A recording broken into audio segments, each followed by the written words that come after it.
Thanks for the great videos about the two new Karas Kustoms pens. They definitely look like a good unique addition to Goulet Pens, and I especially like the addition of a new small American manufacturer. Yes, you compared these pens to some Kaweco pens, but can you please tell us how they compare to the Lamy Al-Star and Studio, Monteverde Invincia, and the Faber-Castell Loom? How does weight, durability, grip, blah, blah, blah, blah. I think it'd be great to see that. Okay, so there's two Karas Kustoms pens. There's the Ink, the big one, and the Fountain K, the smaller one. This is the one that I threw across the parking lot that you may recognize and ran over it with my car. I actually threw it across the parking lot twice because the first time I did it, my hand was kind of out of the shot.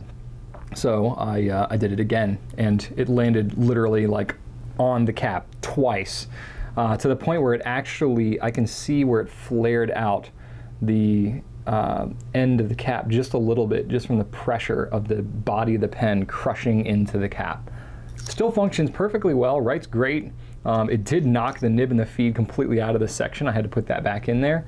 But other than a couple of dings and scratches, it's pretty darn good. And like, it just got a couple little dings here from running over it with the car. It's actually amazingly durable. So anyway, you're asking about how do they compare to these other pens. Excuse me, I'm gonna cough. So, Al-Star, let me pull that one out first. So the Al-Star is an aluminum pen, so it's going to be, you know, similar sort of. It's got more of a matte finish than the Karas Kustoms ones do. These are anodized. I'm not sure about the Lamys, honestly, if they're anodized or not. They seem to be, but I'm not sure. So let's talk about them. The Al-Star is definitely bigger, but it's not as heavy as the Karas Kustoms because it's solid aluminum. This one is, well, I guess it kind of is too, but I think it's a thinner kind of pressed aluminum or something, or formed aluminum as opposed to machined aluminum like this. So the Al-Star is going to be a little bit lighter. The grip is definitely going to be different. It's got the triangular kind of grip. Oh, I don't even have a nib on this pen. It's going to have a different grip on it as opposed to the more rounded Karas Kustoms on the Fountain K anyway. The length is going to be longer, so, but the lighter weight, you know, it's still going to be, a little bit back heavy when it's posted. This one does not post easily, or I wouldn't recommend doing it, so that one is definitely there. You get more nib options with the Lamy because it's got the italic nibs on there. They do not have that with Karas Kustoms. And then they're both kind of a contemporary design. I like the snap cap of the Lamy, you know, the size-wise, let me just compare to the Ink for a second. The Lamy's a little bit bigger than the Ink. And this is the brass one, which is so friggin' heavy. And it's starting to patina on the grip, which I think is really, really kind of cool. But yeah, so that's pretty much that.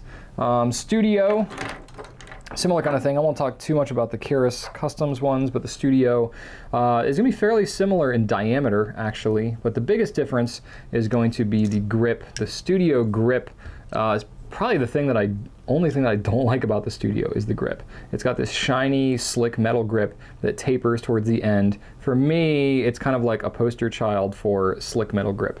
It's a great pen. I do like it. I love the snap cap feature of it, especially with the way it snaps on the back. It just like, it snaps very positively onto the back, very firm.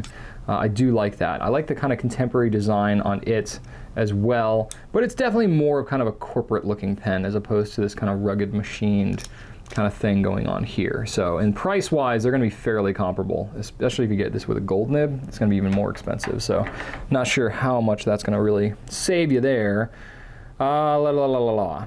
Durability, okay, none of the pens I'm going to talk about here is durable as Karas Kustoms. I can pretty much say that. On the Invincia, so this is an Invincia Deluxe, but it's just similar. It's just carbon fiber on the cap as well as the body. The regular Invincia just has carbon fiber on the body and not the cap. So both screw cap. The nib size is going to be a little bit bigger on the Invincia. It's going to be the same size as the Ink nib. The Ink nib is kind of inset into the grip, so that is going to change the way that it feels just a little bit. You can kind of see that there somewhat, right? Same nib size, actually. It's just inset into the Ink. So that's kind of weird, but cool. It does post, whereas these do not, so that's kind of a nice feature.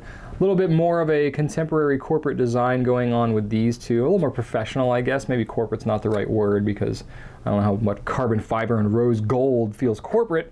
But a little more modern, not modern, but professional. as I make a fart noise. That's kind of funny. Weight-wise, it's going to be, well, this one is just a bad comparison, this brass one.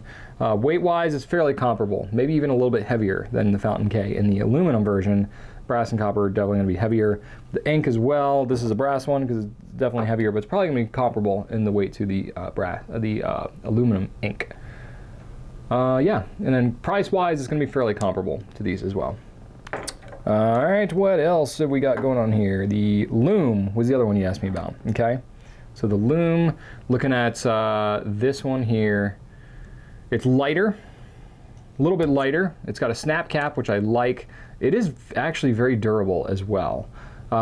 Depending on which loom you get, some of them are shiny, some of them are brushed, so it may or may not hold like scratches better and that kind of thing, but it's still gonna be pretty hard wearing.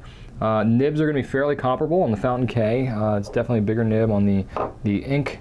And you know, overall, I would say the Loom is probably your best bet. It's definitely a different look. It's more of a polished, again, kind of a professional look to it. It's definitely, you can tell the difference of like the German design and influence on this one. Very kind of fit, polished, clean looks, clean lines and everything.